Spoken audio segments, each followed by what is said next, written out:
Երևանի առաջարկը Բաքվին խաղաղության համաձայնագիրն ու Մինսկի խումբը լուծարելու համատեղ դիմումը ստորագրել նույն տեղում, նույն պահին։ Պատերազմի հիմնավորում չկա, խաղաղություն է լինելու Փաշինյանի պնդումը եւ Վալիևի ռազմական նկրտումները արևմտյան Ադրբեջան նարատիվով Բաքուն էսկալացիայի հող է պատրաստում։ Ալիևը անխոչնդոտ միջանցք է ուզում, բայց մերժում հայկական առաջարկը բեռների հոսքը ապահովել էլեկտրոնային հայտարարագրմամբ։ Թուրք-ադրբեջանական միասնական զինված ուժեր Բաքուն եւ Անկարան պաշտպանության ոլորտում գործում են համատեղ։ 10,000 ընտանիք 10 տարի անապահովության նպաստի հույսին, աղքատության հաղթահարումը կրթության եւ աշխատանքի միջոցով Փաշինյանի բանաձևը։ Հայաստան ԵԱՏՄ 12.7 միլիարդ դոլար առևտրաշրջանառություն, հայ գործարարների բիզնես ֆորում Մոսկվայում։ Մոսկվան գրկապած սպասում է մայիսի 9-ի հաղթանակի շքերթի հյուրերին, արևմուտքը հրահանգում, Եվրամիությունում տեղ եք ուզում, գնացեք Լվով, Զելենսկու դիվանագետների շքերթին։ 100-ից ավելի անօթաչուներ Կուրսկի երկնքում, զոհ ու վիրավորներ բնակելի շենքերում։ Մեղադրյալի աթոռին, բայց ոչ դատարանի դահլիճում, նոր առաջարկ, հեռավար դատավարություն մեղադրյալի հետ։ 85 կիլոգրամ հաշիշ բեռնատարի թաքստոցում, թմրանյութը Հայաստան չի հասել, Իրանի քաղաքացին ձերբակալված է։ Եվ 4 չարաճճիները, հայկական սերիալ, հայերենով թուրքական էկրաններին, Պոլսահայ Լույս TV-ի առաջարկը թուրքական լսարանին։ Արմենիայի եթերում նորությունների գլխավոր ժամն է, բարի երեկո, ես Շահանե Մեժլումյանն եմ, ամենակարևորն ու դիտարժանը մեր եթերում։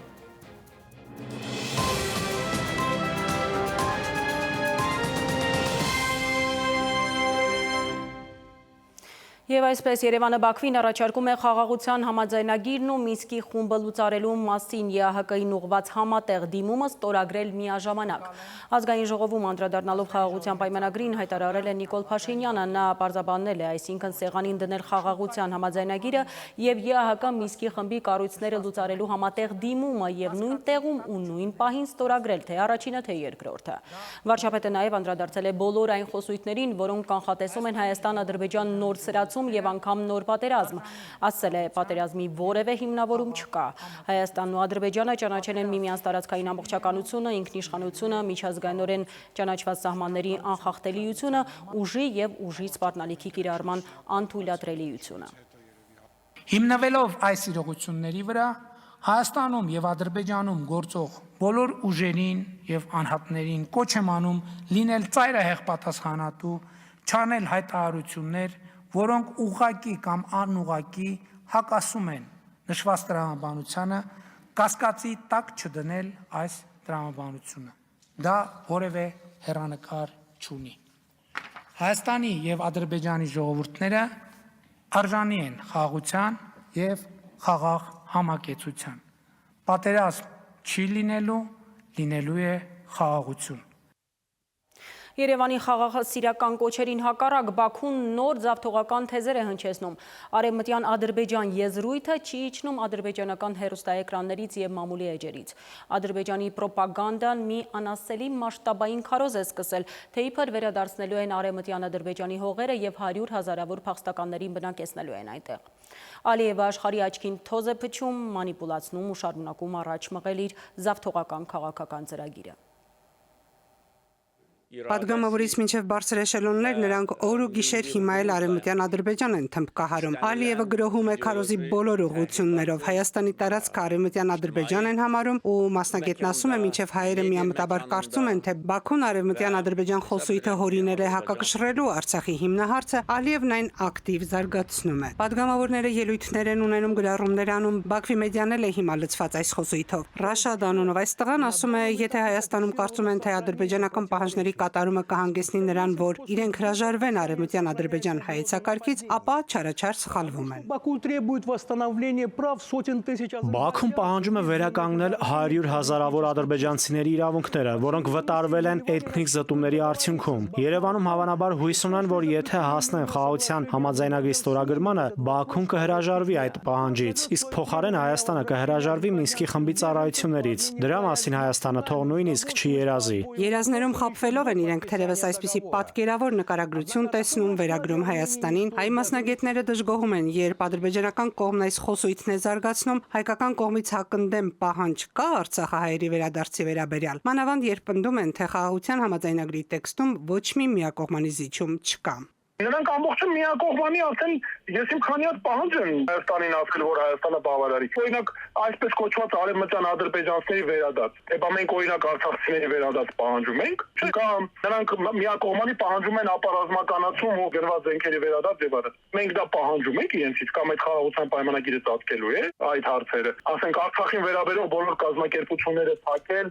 այսպես կոչված ֆաշիզմի տակ չգիտես ինչ պահանջներ են կեղծիքներով բացարձակ մանիպուլյացիա են առաջ տանելու մենք ունենք չունենք դա մենք Ադրբեջանը թույլ կտանենք իր հետ կնքվող պայմանագրի մեջ այդպես ինչ որ կետեր նախատեսենք իհարկե չէ 3 տարի է Արևմտյան Ադրբեջան կոչված կայք են գործարկել հեռուստաընկերություն ունեն ՀԿ-ներ են ակտիվ աշխատում ամբողջ հայկականը ադրբեջանական են ներկայացնում իբր Հայաստանի Հանրապետության տարածքը իրենց պատմական հողն է Ալիևն ի դեպ այս թեզերն ակտիվացնել սկսեց 2022 թվականի հոկտեմբերին Պրահայում Արցախն Ադրբեջանի մաս ճանաչելուց 2 ամիս անց 2022 թվականի դեկտեմբերի 24-ի իր ելույթով Եկեք միասին աշխատենք Արևմտյան Ադրբեջան վերադառնալու ուղղությամբ Հիմա երբ Ղարաբաղյան հակամարտությունը լուծվել է սա մեր օրակարգային հարցն է Փորձում են Հայաստանի տարածքին այլ անվանում վերագրել, բայց ինքնին ծրագիրը դա քաղաքական զավթողական ծրագիր է, որը Ադրբեջանը առաջ է մղում։ Խորքային մի կոնցեպտ է մշակել, թե իբրև այդ տարածքը դարերով պատկանել է ադրբեջանցիներին, հայերը ապօրինաբար եկել են այս տարածք, ցեղասպանել են ադրբեջանցիներին, խլել են եւ հիմա իրենք ապագայում պետք է պայքարեն պատմական արդարության վերականգնման համար։ Իրենք արդեն խնդիրներ են ստեղծում Հայաստանի Հանրապետության գոյության համար, ցույց դնելով իրենց տարածքային նկատումներն ու զավթողական ծրագրերը։ Այս օրերին ի դեպ նրանց պաշտպանության նախարարությունն էլ ապատեղեկատվություն տարածելիս հաղորդագրություններում նկատենք Հայաստանի տեղանունների այլ ադրբեջանական անուններ էր գործածում։ Մեր պետության տարածքն այլ անունով են կոչում կեղծ պատմական արդարություն, ցեղասպանություն, էթնիկ զտում կոնցեպտը տիրաժավորում։ Անթակույց հաստատում, որ իրենց խնդիրը միայն Արցախը չէր, նկարտումներ ունեն նաև Հայաստանի նկատմամբ, ու դա անկեղծորեն ցցուն ցուցադրում է զավթիչը։ Չի հիշում, որ Ադրբեջանը ստեղծվել է 1918 թվականի մայիսի 27-ին, եւ որ Հայաստանի ամենատարեց տատիկը ավելի ալեհեր է, քան Ադրբեջանը։ Սիրան Շմրադյան, ժամլրատվական։ Դրական գնահատելով Հայաստանի եւ Ադրբեջանի միջև խաղաղության պայմանագրի տեքստի համաձայնեցման փաստը Ադրբեջանում Ֆրանսիայի դեսպան Ան Բուայոնը կոչ է արել ազատ արձակել հայ գերիներին։ Վերահաստատելով Ֆրանսիայի արտգործնախարարի միտքը նա Ադրբեջանի իշխանություններին հորդորել է ազատ արձակել կամայականորեն ձերբակալվածներին եւ ռազմագերիներին։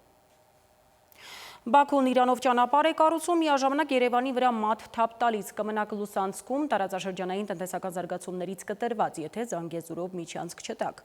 Երևանը արտգործնախարարի մակարդակով Անտալիայում հայտարարեց զբեռների հոսքը կապահովենք սկանավորման եւ էլեկտրոնային հայտարարագրման միջոցով։ Բաքվից կառուցողական պատասխան դեռ չկա։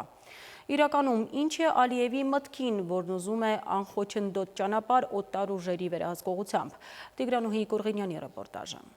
Կարճ ճանապարհ Ադրբեջանը Նախիջևանին կապող դժվար է պնդել, որ իրականում սա է Ալիևի սրտի ուզածը, որովհետև եթե նպատակները լինեին արդար տնտեսական, ապա հայկական առաջարկը ադրբեջանական կողմը չէր մերժի։ Հայկական կողմը արդեն ամենօրյա ռեժիմով է կրկնում, թե մասնավորապես ինչ ճանապարհ կարող է տրամադրել Բաքվին, ինչ սկզբունքով։ Նախորդին էլ արտգործնախարար Արարատ Միրզոյանը թուրքական լրատվամիջոցին ասաց, ֆիզիկական ստուգումները նվազագույնի կհասցնեն, էլեկտրոնային սկանավորումներ կլինեն։ Առաջարկել ենք ներմուծել էլեկտրոնային հայտարարագրում, ինչը կթույլատրի արագացնել բեռների հոսքը։ Բացի այդ, մենք առաջարկել ենք կիրառել ապահովագրության եւ վերաապահովագրության մեխանիզմներ, անցման անվտանգությունն ապահովելու նպատակով։ Մեր ըմբռնումն այն էր, որ ադրբեջանական կողմի նախնական արձագանքը դրական էր, սակայն այժմ մենք նկատում ենք որոշակի անորոշություն։ Ինչու՞։ Դժվար է ասել, որովհետեւ մեր կարծիքով այս առաջարկի մերժման համար չկա հստակ ռացիոնալ բացատրություն։ Միջանցքի տրամաբանությունը, որը ենթադրում է սուվերենության սահմանափակումներ, մեզ համար անընդունելի է, պնդում է Միրզոյանը։ Հենց սա էլ փաստորեն հայ-ադրբեջանական հակասությունն է։ Ադրբեջանը բավական չի անխոչնդոտ ճանապարհ, նաև երաշխիքներ է ուզում, որ իշխանափոխության պարագայում որոշումը փոփոխության չընթարկվի, հետադարձ ուժ չունենա։ Ցանկացած որոշում կարող է վերանայվել, քաղաքագետներն են ասում, դա կարվի թե ոչ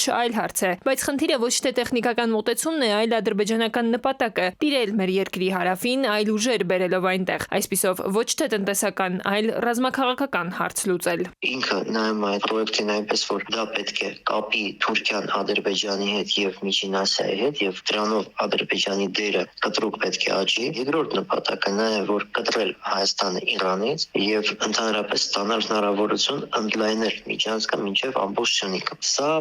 վերջնանպատակը չի, սա ուղղակի նրա համար չի, դե միջանցք են կոզում, գոնե միջանցքը մի ձև ապահովի։ Իրանք ունեն ռազմավարական նպատակ, սրա մասին չի կարելի մոռանալ։ Պարզ ասենք, անկախ այն բանից, թե ինչ երկրի ներկայացուցիչներ կվերահսկեն ճանապարհը, եթե նրանք հայեր չեն, հայկական ուժայինների ներկայացուցիչներ չեն, նշանակում է տարածքն էլ մերը չէ։ Հետո, եթե փորձես նրանց հեռացնել քո տարածքից, կարող ես նաև ուժային բախման հանդիպել։ Եթե լումանից ոնց որ իրենք են պատկերացնում դա արդեն նրանք փաստաթղթի հարց չի։ Դա նաև ուժային ինչ-որ լուծման հարց է, որտեղ եթե դա տարածք կա, որը ուրիշ բանակ է վերահսկում, այնտեղ ինչ-որ ուրիշ ուժեր կան անվտանգային, եթե Հայաստանը մեկ էլ նոր որոշի վերանայել դա արդեն որոշակի ուժային գործողություն է ենթադրվում։ Իրանք հասկանում են, որ հա կարելի է ցանկացած տիպի երաշխիքներ տալ, բայց շատ բան կարա փոխվի։ Իրավիճակը որքան բարձրաձևում, այնքան ավելի է մոտենում փակողուն։ Ադրբեջանը, որ իր տնտեսական հարցերը թե վրացական, թե իրանական ճանապարհներով կարող է լուծել, հայկական ճանապարհի մասին մեկ պատկերացում ունի։ Այստեղ պիտի կանգնեն զինված մարդիկ, որոնք հայեր չեն։ Հայկական մերժողական պատասխանը այս դիրքորոշմանը Ալիևը փորձում է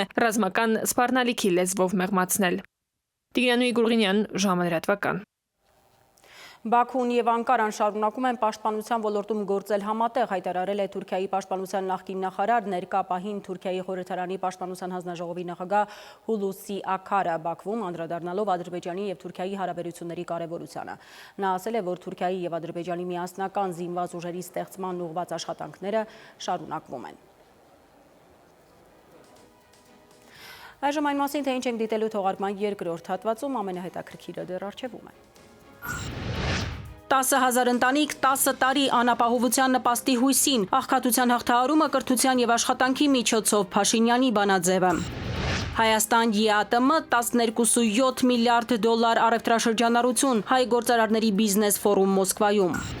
Մոսկվան գրկապած սպասում է մայիսի 9-ի հաղթանակի շքերթի հյուրերին, արևմուտքը հրահանգում, Եվրամիությունում տեղ եք ուզում, գնացեք Լվով, Զելենսկու դիվանագետների շքերթին։ 100-ից ավելի անօթաչուներ Կուրսկի երկնքում, զոհ ու վիրավորներ բնակելի շենքերում։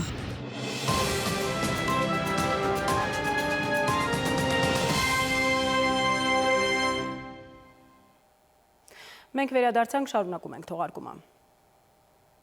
Վաշինգտոն-Թեհրան բանակցություններին հոռետեսորեն է վերաբերում Իրանի գերագույն հոգևոր առաջնորդը Ալի Խամենեին կոչ է արել երկրում առկա բոլոր խնդիրները չկապել ամերիկյան բանակցությունների հետ։ Հոռետեսորեն վերաբերվելով բանակցություններից ունեցած ակնկալիքներին մենք իրատեսորեն ենք վերաբերում մեր հնարավորություններին, հայտարարել է Ալի Խամենեին։ Մոսկվան ակնկալում է, որ ավելի քան 20 պետությունների եւ կառավարությունների ղեկավարներ որպես հյուրեր ներկա կլինեն մայիսի 9-ի հաղթանակի շքերթին։ Ռուսաստանի նախագահի մամուլի քարտուղար Դմիտրի Պեսկովը ասել է, որ Մոսկվան ուրախ կլինի տեսնել բոլորին, ովքեր պատրաստ են ռուսների հետ միասին նշել այդ շքեղ ամսաթիվը։ Պեսկովը մեկնաբանել է նաեւ տեղեկությունը, որ Կիևը որոշել է մայիսի 9-ին դիվանագետների շքերթ անցկացնել, որոնք աջակցում են Ուկրաինայի իշխանություններին։ Փաստը, որ Զելենսկին չի ցանկանում նշել հաղթանակի օրը, առնվազն նրա անհարգալից վերաբերմունքն է իր պապի հիշատակի նկատմամբ, ասել է Պեսկովը։ Հիշեցնեմ, որ Նիկոլ Փաշինյանը նույնպես մասնակցելու է Մոսկվայում մայիսի 9-ի հաղթանակի շքերթին, լուրն այսօր հաստատել է ազգային ժողովի նախագահը։ Արևմուտքն էլ Եվրամիության անդամակցության թեկնածու երկրներին հասկացրել է, որ նրանք չպետք է մասնակցեն Մոսկվայի զորահանդեսին։ Դա ասուլիսում հաստատել է Եվրամիության արտաքին գործերի եւ անվտանգության քաղաքականության գերագույն ներկայացուցիչ Կայա Կալասը, նշում է Deutsche Welle-ն։ Եվ հակառակը խրախուսվում են նրանք, ովքեր մայիսի 9-ին Լվովում ներկա կլինեն դիվանագետների հանդիպմանը, ցույց տալու, որ Եվրոպան Ուկրաինայի եւ ոչ թե Պուտինի կողքին է։ Անկարայի դատարանը պարտավորեցրել է ընդդիմադիր ժողովրդական հանրապետական կուսակցության առաջնորդ Օզգյուր Օզելին 75,000 թուրքական լիրա, մոտ $2,000 փոխհատուցում վճարել Էրդողանին պատճառված բարոյական վնասի համար։ Օզելը Էրդողանին մեղադրել էր դատական համակարգի անկախությունը խարխլելու համար։ Վերադառնանք Հայաստան, ով ինչպես է պատկերացնում քաղաքացու բարեկեցության աղբյուրն ու բանաձևը։ Փաշինյանը ազգային ժողովում ասել է, թե ընդդիմությունը իշխանություններին մեղադրում է բյուջեն լցնելու համար եկամայտային հարկի երաստիճան սանդղակը համահարթեցնելու հարցում։ Փաշինյանի խոսքով 10,000 ընտանիք 10 տարի շարունակ նպաստի հույսին է եղել։ Նա ավելացրել է, անապահովությունն ու աղքատությունը հաղթահարել հնարավոր է կրթության եւ աշխատանքի միջոցով։ Փաշինյանը դեռ չէր սկսել ելույթ ազգային ժողովի ամբիոնից, երբ ընդդիմադիր պատիվ ունեմ խմբակցության падգամավորները լքեցին դահլիճը։ Նիկոլ Փաշինյանի խոսքն ընդդիմությանն էր ուղղված։ Կառավարությանը քննադատում մեղադրում են օրինակ եկամտային հարկի երաստիճան սանդղակը համահարթեցնելու եւ այն 20% դարձնելու համար։ Ընդդիմությունը պնդում է, սոցիալական արդարության սկզբունքն է խախտվում։ Ֆանտաստիկ ֆիլմի տեսարանը։ Ընդդիմության ներկայացուցիչը ձայնա վերցնում, ձայն, վարման կարգով, ասում ես, ես ինչ անելու։ Ասում է ժողովուրդ սրանք բյուջե են լցնում, ժողովուրդ, արբա մեր գրպանները լցնեինք։ Խելագարվելու բան է։ Ձայն են վերցնում, ասում ես, օր ես ինչ ասելու, ես ասենց բան էլի։ Ասում է ժողովուրդ սրանք բյուջե են լցնում, հասեք։ Բարեկարգ ու լուսավոր փողոցներ, կանաչապատ տարածքներ, զարգացած համայնք։ Փաշինյանի ձևակերպմամբ դրանց բացակայության դեպքում քաղաքացին աղքատ կմնա, որքան էլ որ փող ունենա, լավ սնվի։ Բարեկեցությունը, ասում եմ, այն չի թե շաբաթը քանի օրես մսով ճաշ ուտում։ Մեր տասնյակ հարյուրավոր գյուղեր ու թաղամասեր կան, որ ասում եմ ուզում ես շաբաթը 7 օր մսով ճաշ կեր։ Դու ապրում ես աղքատության մեջ, որովհետև այդ միջավայրը աղքատ, հուսահատ, քանդված, ցեխի մեջ, աղբի մեջ կորած միջավայր է։ Ի վերջո պետք է հասկանաք սա։ Պետական բյուջեն, քաղաքացու եւ համայնքային բյուջեն քաղաքացու բարեկեցության ցուցիչն է։ Միևնույն ժամանակ Փաշինյանը խոստովանում է, որ Հայաստանում դեռ կան աղքատ ընտանիքներ, որոնք տանը հաց չունեն։ Ավելին, նրա ձևակերպմամբ Հայաստանում 10,000 ընտանիք 10 եւ ավելի տարիներ անապահովության նպաստ է ստանում։ Ասում եմ, լավ, մարդը հաց չունի, եկեք տանենք հաց տանք։ Հաջորդ օրը գնանք տեսնենք ինչ եղավ։ Հաջորդ օրն է մարդը հաց չունի։ Չենք կարող անտարբեր լինենք։ Մի անգամ էլի տանենք հաց տանք։ 4-րդ օրը գնանք տեսնենք ինչա փոխվել այդ մարդու կյանքում։ Կպարզվի, որ ինքը էլի հաց չունի, ու ոչ մի բան իր կյանքում չի փոխվել։ 5-րդ օրն էլ, 20-րդ օրն էլ, բայց մարդուն մենք բան ենք անում։ Ինքնությունից զրկում ենք, մարդուն դատապարտում ենք աղքատության։ Հիմա կառավարությունն ըստ Փաշինյանի անապահովության ու աղքատության գնահատման համակարգ է ներդրել, հասկանալու համար մինչև երբ կարող է անապահովին օգնել։ Փաշինյանն ազգային ժողովում էլ դժգոհեց կառավարության աշխատանքի որակից։ Ինչպես ասում են, ծուռ նստենք, ուղիղ խոսանք։ Մի երկրում, որտեղ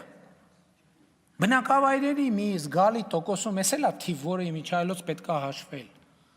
Մանկապարտեզ չկա, դպրոցն էլ կիսավեր վիճակում, որտից պետք է լիներ լավ կառավարման համակարգ։ Մենք հասկանում ենք սա, թե չենք հասկանում։ Որտից պետք է լիներ լավ կառավարման համակարգ։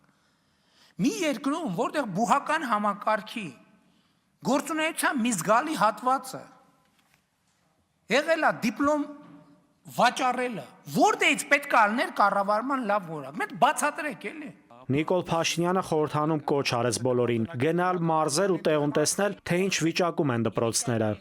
Նաիրի Մուրադյան, ժամը լրատվական։ Ինչու Հայոց ցեղասպանության զոհերի ոգեկոչման 100 տասնամյակի միջոցառումների պետական հանձնաժողով չի ստեղծվել ազգային ժողովում, հայտարարությունների ժամին ընդդիմադիրներն են բարձրաձայնել։ Արդյոք իշխանությունները ցեղասպանություն եզրույթից խուսափում են։ Իշխանական падգամավորները հակադարձել են մանիպուլացնում եք։ Պատմական իրողությունն ու ցեղասպանության փաստը ոչ ոք կասկածի տակ չի դնում։ Փոխադարձ մեղադրանքների ու վիրավորանքների պակաս չկա, խորհրդարանում հայտարարության ժամ է։ Պատիվ ունեմից Աննա Մկրտչյանը հիշեցրեց Հայոց ցեղասպանության 100-րդ տարելիցին տարբեր գերտերություններից էին եկել Հայաստան։ Հասարակությունն ըստ падգամավորի սեփական հաղթանակ էր համարում յուրաքանչյուր պետության կողմից ցեղասպանության ճանաչումն ու դատապարտումը։ Հետո մեղադրեց գործող իշխանությանը։ Ձևակերպեց, թե այսօր պաշտոնական Երևանից ցեղասպանություն բառը լսելը գրեթե անհնար է։ Հիմա պարզվում է պաշտոնական Երևանի համար այս օրակարգն առաջնահերթ չէ։ Պարզվում է պետք է դեռ հասկանան ինչ է եղել, իրենց իբր հասկանալի չէ։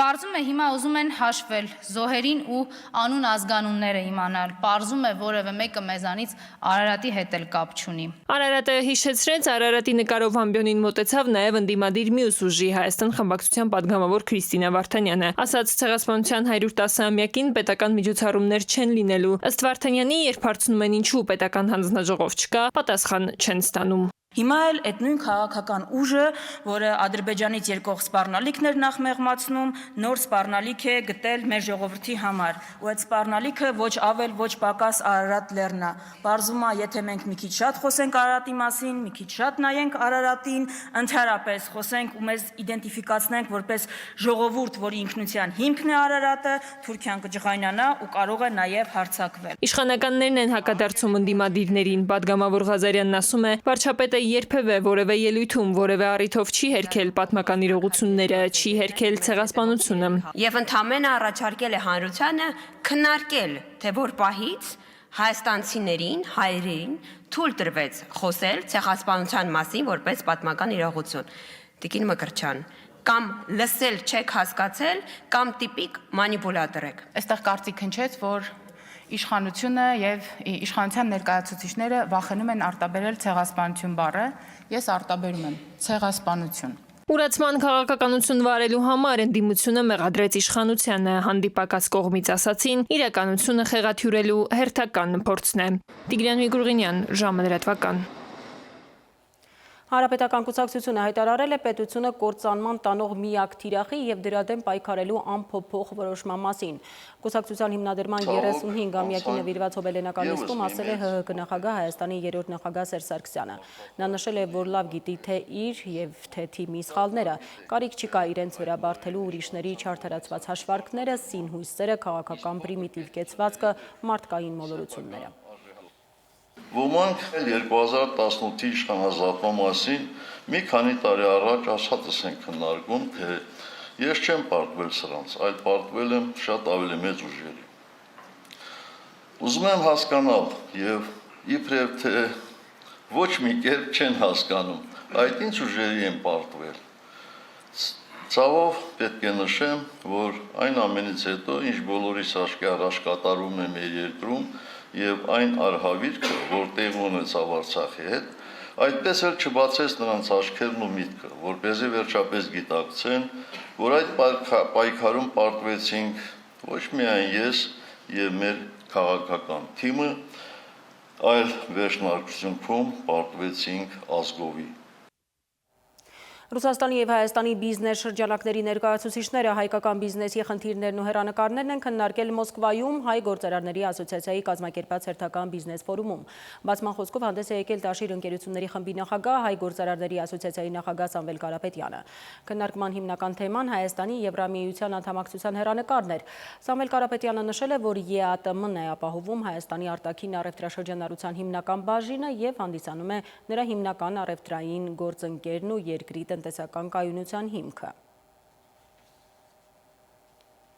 Членство Армении в ЕАЭС играет ключевую роль Հայաստանի անդամակցությունը Եվրասիական տնտեսական միությանը առանցքային դեր ունի Հայաստանի Հանրապետության տնտեսության կայունության եւ զարգացման գործում։ 2024 թվականի ընթացքում Հայաստանի ԵԱՏՄ երկրների հետ առևտրաշրջանառությունը մեծացել է, հասնելով 12 միլիարդ 700 միլիոն ԱՄՆ դոլարի։ Միևնույն ժամանակահատվածում Եվրամիության հետ կրճատվել է 14%-ով եւ կազմել 2 միլիարդ դոլար։ ԵԱՏՄ-ից դուրս գալը եւ դեպի Եվրամիություն կողմնորոշվելու փորձերը կարող են լուրջ տնտեսական հետևանքների հանգեցնել։ Կարևոր է հասկանալ, որ էներգետիկ անվտանգությունը միայն տնտեսական հարց չէ, այլ ռազմավարական գործոն։ Եվրամիության հետ համագործակցությունը հնարավոր է եւ անհրաժեշտ, սակայն ոչ ԵԱՏՄ-ում կորուստների գնով։ Բիտքոինով առևտուր անողներին հարկային դաշտ բերելու նախագիծ է մտածել կառավարությունը։ Կրիպտոարժույթով ահռելի շահույթները կամ օրինակ թմրամիջոցների առքովաճառքի հետագծելիությունը վերահսկելու ոլորտը կարգավորելու համար խստացումներ են մտցրել աչքի առաջ ունենալով եվրոպական երկրների օրենքները։ Կրիպտո ոլորտի մասնագետները խստացումից դժգոհ են, ասում են, ոլորտի վերահսկողությունը կենտրոնական բանկին հանձնելը ռիսկեր է պարունակում։ Ինչ ռիսկերի մասին է խոսքը Նայիրի Մուրադյանի ռեպորտաժում։ Երկրի գլխավոր դրամատունը խնդիր է դրել կարգավորել կրիպտոարժույթի ոլորտը։ Ուսումնասիրությունները ցույց են տվել, որ դրանց առողջարքը օրենսդրորեն կարգավորված չէ։ Այս գործունեությամբ զբաղվողներից շատերն էլ ստվերում են աշխատում, հարկ չեն վճարում։ Ոչ մեկ չի ասում հարկային դաշտ պետք է չգան։ Այո, թող գան ու կամայական ռեգուլյացիայով գալու են։ Մենք ասում ենք՝ մի բերեք այն բաց ռեգուլյացիա, որը մեր պետության սուվերենությունը տալու է դուրսի ձեռք։ Այս օրենքով այդ կրիպտո չենջերի նկատմամբ 10x ավելի պահանջ է դրած, չգիտեմ, ընդ աուդիտներ են ուզում, ներքին, արտաքին, կապիտալ են ուզում, այսինքն ոչ համեմատելի է չենջերի հետ, ավելի շուտ իրենց որպես բանկ են նայում։ Մասնագետների դիտարկմամբ կենտրոնական բանկը փորձում է իր ձեռքն առնել կրիպտո ընկերությունների ամենօրյա որոշումները, ընդհանուր բիզնես պլանի իրատեսական լինելը։ Ըստ ոլորտի մասնագետների կենտրոնական բանկը հակված է կարծել, որ կրիպտոարժույթների ոլորտը ուղղակիորեն մրցակցում է բանկերի հետ։ Որովհետև բանկերը գիտեք, գերշահույթով աշխատող կազմակերպություններ են, ինչ է տալիս կրիպտոարժույթների ոլորտը, ինքը ուղղակի զրկում է այդ բանկային սեկտորին այդ տոկոսից։ Ոսկե չի վերաբերվում, որ բանկային սեկտորը փոխարինում են ուրիշ սեկտորով, այսինքն բանկերի տեղը ուրիշներն են աշխատելու այդ գումարները։ Ոչ, այդ գումարները մնում են մարդկանց գրպանում։ Այսինքն այն ինչ կորցնում է բանկը կրիպտոարժույթներով, չի շահում երրորդ ընկերություն, չի շահում Microsoft-ը եւ Google-ը, շահում են մարդիկ։ Իսկ կրիպտո ոլորտի մասնագետները ճիշտ են համարում, որ դաշտի կարգավորման լիազորությունները տրվեն ոչ թե կենտրոնական բանկին, այլ մեկ այլ գերատեսչության։ Ասում են, չկա մի երկիր, որտեղ կրիպտոարժույթների ոլորտը կարգավորի կենտրոնական բանկը։ Այս կարգավորումը, որը որ բերել են, չնայած նրան, որ ԿԲ ներկայացուցիչները ամեն երրորդ նախադասության մեջ ասում են, որ մենք տեխնոլոգիաներին չենք կպնելու, բայց իրենց կարգավորումը փաստացի նաև իրենց իրավասությունը տալու իրանք որոշեն ինչ որ բանը տեխնոլոգիա թե չէ ու ըստ դրա որոշեն կարգավորում են թե չէ։ Մասնագետների դիտարկմամբ բանկերը բարձրացնելու են սպառողներից գանձվող միջնորդավճարները եւ փոխանակման դեպքում դանդաղեցնելու են կատարվող գործարքների արագությունը։ Վերցնել տալ ամեն ինչ բանկերի ձեռքը կրկին, ստիպել որ կրիպտոարժույթները անպայման գնան բանկով վերջում էլի կանխիկացնեն եւ այլն բանկերին են տալ տոկոսները, դա ընդհանրապես դառնում է անիմաստ։ Կենտրոնական բանկը ասում մենք չենք սպանում ոլորտը, բայց կներեք, եթե այդ ոլորտի իմաստը նրանն է, որ բանկին տոկոսներ չտակ եւ հիմա ստիպում եք նորից վերջում բանկով շրջանառություն անել եւ տոկոսները տալ։ Դա ստացվում է անիմաստ։ Կրիպտո մասնագետները համարում են, որ նախագիծը բազմաթիվ կետերով բառացի կրկնում է եվրոպական օրենսդրությունը, առանց հաշվի առնելու մեր երկրում առկա իրականությունը, խնդիրները։ Եվրոպական կարգավորումը դեռ նոր պետք է ուժի մեջ մտնի։ Շատ դանդաղ, հա մի տարում, երկու տարում պետք է ուժի մեջ մտնի։ Իրանք էլ դեռ չգիտեն աշխատելու այդ կարգավորումը թե չէ։ Ու արդեն իսկ շատ մեծ ընկերություններ նորարարական, հա, IT դուրս են գալիս եվրոպական կարգավորումից, որովհետև անհնար է դրանք պահպանել ու մնալ նորարարական։ Նախագծի որոշ հոդվածներ էլ կրկնում են Հայաստանում գործող վարկային կազմակերպությունների ու արժեթղթերի շուկայի մասին օրենքները, որոնք ըստ մասնագետների կիրառելի չեն էությամբ մեծ տարբերություն ունեցող այս ոլորտում։ Նաիրի Մուրադյան, ժամը լրատվական։ Նոր առաջարկ վարորդների համար վթարի դեպքում ապահովագրական ընկերությունը ոչ թե գումարային փոխհատուցում կտա, այլ նորոգումը ամբողջությամբ իր վրա կվերցնի։ Բեմադրված կասկածելի վթարների դեմն առնող այս նախագիծը սակայն այնքան էլ վարորդների սրտով չէ։ Կասկածներ ունեն, որ ավտոմեքենայի նորոգումը շատ ավելի կձգձգվի, քան ապայի գումարների փոխհատուցումը, բացի այդ ամեն մեկն իր վարպետի տեղը լավ գիտի, ում վստահում նրա մոտ էլ տանում է մեքենան սարքելու։ Կա վարորդ, որ ճանապարհատրանսպորտային խնդիր չի ունեցել, ցավոք գրեթե ոչ։ Ապահովագրական ընկերությունը վերանորոգի թե վճարի նորոգման համար։ Ճանապարհատրանսպորտային պատահարների թիվը նվազեցնելու եւ կանխարգելելու առաջարկների փաթեթը քննարկեցին եւ լսեցին խորհրդարանում։ Առաջարկներից մեկն էլ վերաբերում է վերանորոգմանը, ինչն ըստ մասնագետների հնարավորություն կտա խուսափել շատերին հայտնի իրավիճակներից, երբ օրինակ վնասված մեքենայով շարունակում են երթևեկել, դառնալով լրացուցիչ վտանգի պատճառ։ Սա կնշանակի մարդու իրավունքների կոպիտ խախտում, ասում է Հայաստանի տաքսի ծառայությունների Ճյուղային միության նախագահը։ Ավտովերանորոգումը դա ծառայություն է, որը ունի որակ։ Եվ ձեզ որևէ մեկը եւ ինձ չի կարող ստիպել, որ ես իմ ունեցվածքը, իմ գույքը վստահեմ ինչ որ մեկին, որ տանեն վերանորոգեն։ Իսկ եթե դուք չեք վստահում, օրինակ, այդ կազմակերպությանը, որ վերանորոգելու է ձեր մեքենան, ոչ միայն որակի առումով սպասարկման, այլ նաեւ, որ այսօր լավ գիտենք ինչ է կատարում ավտոտեսպասարկման կենտրոններից մեծ մասում, երբ որ մեքենաների վրայից նորմալ դետալները հանում են, փոխարինում են հին հնամաշ դետալներով։ Գումարով ապահովագրական հատուցումը ստանալու փոխարեն մեքենան նորոգելու հնարավորությունն այսօր էլ են տալիս, բայց մարդիկ դրանից չեն օգտվում, հիշեցնում է Սահակյանը։ Ինչ վերաբերվում է վնասված վիճակում մեքենան շահագործելուն, իր կարծիքով նման դեպքերը չեն կարող շատ լինել։ Փոքր վնասներն էլ վթարների պատճառ դառնալ չեն կարող։ Հիմա իրանք դրանով իսկ սարքելու են մի հատ մեծ խոհանոց, որտեղ ինչ ասես ինչի հետ եփելու են։ Մարդիկ ընկնելու են կրակը դրանց ձեռքը, առանց այդ ժամկետների խնդիրները հələ չեմ էլ ասում, հա, որ իրանք մինչև այդ գումարները հատուցում են մարդկանց քթից բերում են, հիմա պատկերացրեք, որ մեքենայի վերանորոգում։ Ապահովագրողների բյուրոյի գործադիր տնօրեն Վաղինակ Եղազարյանն էլ համաձայնում է, որ մեծամասամբ նախընտրում են գումարով հատուցում ստանալ։ Ժամին պարզաբանեց, որ նախագիծը քննարկվում է, քանի որ շատերը կեղծ վթարներ են բեմադրում։ Գումարներ շորթում ապահովագրական ծառայությունից մեքենան էլ չեն նորոգում։ Լավագույն դեպքում էլ կիսատ են վերանորոգում, որ գումարն իրենց մնա։ Ինչ վերաբերվում է սեփական գույքը անհայտ մասնագետներին չվստահելուն, Պաշտոնյան ասում է, որ կարող են նորոգել իրենց ցանկացած մասնագետի մոտ, բայց այդ դեպքում վերահսկողությունն իրենք կիրականացնեն։ Եթե մենք գնում ենք համատարած վերանորոգման ճանապարհով, որը որ գնացել են շատ երկրներում, այդ դեպքում բնականաբար այդ շրջանակը ընդլայնվելու է, շատ ընդլայնվելու է, ոչ թե մնալու է միայն այդ վերանորոգող կազմակերպությունները որ կան, այլ բնականաբար բազմաքանակ անգամ ընդլայնվելու է այդ շրջանակները, հետեւաբար այդ խնդիրը, որ իրանք այդ ձեր առաջարկածը չեն ուզում, այլ դերերն ուզում, զգալիորեն մեղմանալու է։ Եղիազարյանն ասում է, նախագիծը դեռ քննարկման փուլում է, ընտրությունների գործընթացի մեջ են։ Բանակցում են կազմակերպությունների հետ հասկանալու, որ ընկերությունների հետ պիտի համագործակցեն։ Ընտրությունը հիմա ավելի է բարդացել, մեծ քանակությամբ էլեկտրական շարժիչով մեքենաներ են ներմուծվել։ Դրանց էլ պատշաճ նորոգող ընկերություններ են պետք։ Սիլվի Մուրադյան, ժամը լրատվական։ Կրկին դադարմեր եթերում կվերադառնանք րոպեներ անց։ Մեղադրյալի աթոռին, բայց ոչ դատարանի դահլիճում, նոր առաջարկ հեռավար դատավարություն մեղադրյալի հետ։ 85 կիլոգրամ հաշիշ բեռնատարի թաքստոցում թմրանյութը Հայաստան չի հասել, Իրանի քաղաքացին ձերբակալված է։ Եվ 4 չարաճճիները հայկական սերիալ հայերենով թուրքական էկրաններին, Պոլսահայ Լույս TV-ի առաջարկը թուրքական լսարանին։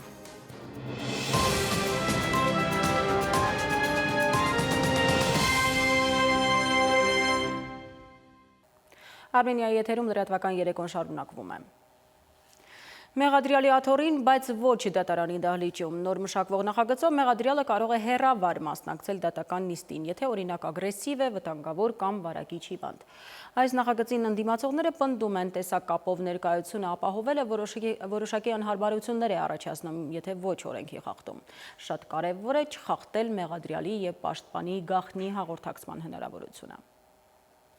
Դատական նիստին մեղադրյալի մասնակցությունը տեսակապի միջոցով ապահովելու հնարավորություն ստեղծելու մասին ներքին գործերի նախարարությունը նախագիծ է մշակել։ Առաջարկում են տեսակապի միջոցով մեղադրյալի մասնակցությունն իրականացնել այն դեպքերում, երբ դա անհրաժեշտ է հասարակական կարգի կամ հանրային առողջության պաշտպանության, հանցագործությունների կանխման, ողջամիտ ժամկետում դատական քննության ապահովման համար։ Նախագիծն ունի կարևոր ու զգայուն կողմ, որին պետք է պատշաճ ուշադրություն դարձնել։ Խոսքը վերաբերում է մեղադրյալի ու պաշտպանի գաղտնի հաղորդակցմանը, ասում է իրավաբանը։ Սովորական պայմաններում հաղորդակցումը իրականացվում է 3 հիմնական եղանակով։ Առաջինը դատական նիստի ընթացքում ձեռագիր տեքստերի փոխանակմամբ, այսինքն պաշտպանը թղթի վրա ինչ որ գրառում է կատարում, փոխանցում է մեղադրյալին, մեղադրյալը իր կողմից ինչ որ գրառում է կատարում, փոխանցում է պաշտպանին, այդ եղանակով մտքերի փոխանակում է տեղի ունենում։ Երկրորդ տարբերակը առանց դատական նիստի բնականon ընթացքը ոչնդոտելու շշուկների միջոցով կարճ մտքերի փոխանակումն է։ Եվ երրորդը արդեն դատական նիստի ընդմիջում խնդրելու Տեսակապով դատական նիստին մասնակցելու ընթացքում այս ամենը վտանգվում է եւ հարց է առաջանում, թե ինչպես պետք է իրականացվի գաղտնի հաղորդակցումը։ Այն գործերում, որոնցում Եվրոպական դատարանը արձանագրել է մարդու իրավունքների խախտում, հաղորդակցումը իրականացվել է պետական մարմիններից վերահսկվող կապի միջոցներով եւ այդ պայմաններում ստացվում է, որ հաղորդակցման գաղտնիության երաշխիքներ չեն եղել, ընդգծում է Ալոյանը։ Ներքին գործերի նախարարությունն էլ համաձայնում է այստեղ։ Ըստ նախագծի տեսակապով մեղադրյալի մասնակցությունը ապահովելու դեպքում պետք է երաշխավորեն հետեւյալ նվազագույն պայմանները։ Դատական վարույթի մասնակիցները եւ մեղադրյալը պետք է հստակորեն տեսնեն ու լսեն միմյանց։ Մեղադրյալը եւ նրա պաշտպանը դատական նիստի ընթացքում պետք է խորհրդապահական կարգով հաղորդակցվելու հնարավորություն ունենան։ Մեղադրյալը պետք է հնարավորություն ունենա դատական նիստի ընթացքում տեսակապի միջոցով հետազոտելու բոլոր ապացույցները եւ վարույթի այլ նյութերը։ Իրավաբանը նշում է, որ եթե կարողանան այս 3 նախանշված կետերը պահել, ապա նախագիծը վստահ կարող են դրական որակել։ Սիլվի Մուրադյան, ժամը լրատվական։ 85 կիլոգրամ հաշիշ բեռնատարի թաքստոցում փորձել են ագարակով տեղափոխել Հայաստան, Իրանի քաղաքացին ձերբակալված է։ Եվ Պոլսահայ Լույս TV-ին թուրքական լսարանին հայկական սերիալ է առաջարկում 4 չարաճճիները կհեռարձակվի հայերենով թուրքական լուսագրերով։ Այս եւ օրվա մյուս ուշագրավ նորությունները մեկ տեսաշարով։ մենք կարողանում ենք բարդույթներ կոտրել, Ադրբեջանը ոչ։ Անդրադառնալով Ադրբեջանի հետ հարաբերությունների հաստատմանն ու խաղաղության համաձայնագրի կնքմանը, լրագրողների հետ ճեպազրույցում հայտարարել է Ալեն Սիմոնյանը։ Ազգային ժողովի նախագահի դիտարկմամբ տասնամյակներ շարունակ թե մեր պետության, թե Ադրբեջանի քաղաքական համակարգը հիմնված է եղել մեկը մյուսի վրա հարձակվելու, մեկը մյուսին ատելու բարդույթների վրա։ Ու եթե Հայաստանի Հանրապետության իշխանություններին հաջողվում է այդ բարդույթները կոտրել, ապա Ադրբեջանում դա չի արվում։ Ադրբեջանում դեռ այդ քաղաքական կամքը, գիտակցումը չկա, որ հնարավոր է ապրել նաև առանց արտաքին թշնամու կերպարի ձևավորման, նշել է Սիմոնյանը։ Թուրքիայում հեռարձակվող հայերեն-թուրքերեն առաջին հեռուստաալիքը Լուիս TV-ն պատրաստվում է հեռուստադիտողի դատին ներկայացնել առաջին հայկական սերիալը։ 4 չարաճճիները հեռարձակվելու է հայերեն հնչողությամբ եւ թուրքերեն ենթագրերով։ Պոլսահայ լրագրող Արամ Քուրանի հիմնադրած Լուիս TV-ի հաղորդումների 70%-ը արևմտահայերեն է, 30%-ը թուրքերեն։ 2019 թվականի հունվարի 6-ից հեռարձակվող Լուիս TV-ն դրատվական թողարկումներից բացի հեռարձակում է մանկական ծրագրեր եւ հասարակական մշակութային տարատեսակ հաղորդումներ։ Ծակ Քարի նախկին ղեկավարից կբռնագանձվի անշարժ գույք եւ շուրջ 2.3 միլիոն ԱՄՆ դոլար։ Հակակոռուպցիոն դատարանը վարույթ է ընդունել գլխավոր դատախազության Գեղարքունիքի մարզի Ծակ Քար համայնքի նախկին ղեկավար Գվիդոն Ավետիսյանից եւ վերջինիս փոխկապակցված անձանցից ապօրինի ծագում ունեցող գույքի բռնագանձման հայցադիմումը։ Գլխավոր դատախազությունը պահանջում է հօգուտ Հայաստանի Հանրապետության բռնագանձել 5 անշարժ գույք Գեղարքունիքի մարզում։ Պետական եկամուտների կոմիտեից հայտնում են, որ Ագարակ Մաքսակետում մաքսանենգության դեմ պայքարի վարչության աշխատակիցները օգտագործելով հատուկ տեխնիկական միջոցներ եւ ծառայողական շներ բեռնատարներից մեկի մաքսային զննությունից հետո կցորդի հատակի հատվածում հայտնաբերել են գաղտնարան, ուր թաքնված է եղել ավելի քան 85 կիլոգրամ կշռող հաշիշ տեսակի թմրամիջոց պարունակող 112 փաթեթ։ Դեպքի առթիվ քննչական կոմիտեի Սյունիքի մարզային քննչական վարչությունում հարուցված քրեական վարույթի շրջանակում բեռնատարի իրանցի վարորդը ձերբակալվել է։ Ընտանի կենդանիների համար առանձնացված զբոսավայրերի կառուցման ծրագիրը մայրաքաղաքում շարունակվում է։ Երևանում նմանատիպ 8-րդ զբոսավայրն է բացվել։ Էրեբունի համայնքում ընտանի կենդանիների զբոսանքի կազմակերպման նպատակով ընտրվել է Լիոնի այգին։ Տարածքն ապահովվել է ջրով, տեղադրվել են խաղասարքեր։ Քաղաքապետարանից հայտնում են, որ առաջիկայում մայրաքաղաքում զբոսայգիների թիվն ավելանալու է։ Դրանց մի մասը նախագծման, իսկ մյուսներն էլ շինարարության փուլում են։ Սեպտեմբերին Հայաստանի պատմության թանգարանում Լուվրի հետ համատեղ ցուցադրություն կբացվի, հայտարարել է Կրթության, գիտության, մշակույթի եւ սպորտի նախարարը։ Նրա տեղեկացմամբ արդեն իսկ Բեռլինի թանգարանի հետ է պլանավորված համագործակցություն։ Պատկերասրահը ցուցադրություն կկազմակերպի նաեւ Ֆրանսիայում։ Սվետլանա Ավդիշյան, ժամը լրատվական։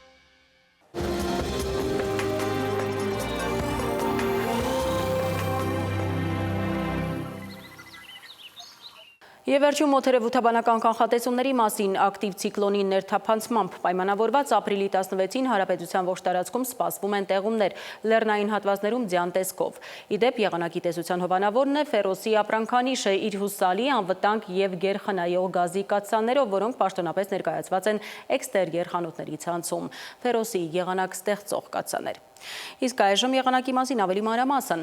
Շիրակում, Կոտայքում, Գեղարքունիքում, Արագածոտնի եւ Վայոց ձորի լեռներում սպասվում է 5-ից 10 աստիճան ջերմություն։ Վայոց ձորի եւ Արագածոտնի նախալեռներում 8-ից 14, Լոռիում 4-ից 8, Տավուշում սպասվում է 7-ից 12, Արարատում եւ Արմավիրում 12-ից 15 աստիճան ջերմություն։ Սյունիքի հովիտներում կլինի 9-ից 12, իսկ Սյունիքի նախալեռներում 3-ից 7 աստիճան ջերմություն։ Երևանում գիշերը սպասվում է 4-ից 6 աստիճան ջերմություն, ցերեկը 11-ից 13, երեկոյան ժամերին 8-ից 10 աստիճան ջերմություն։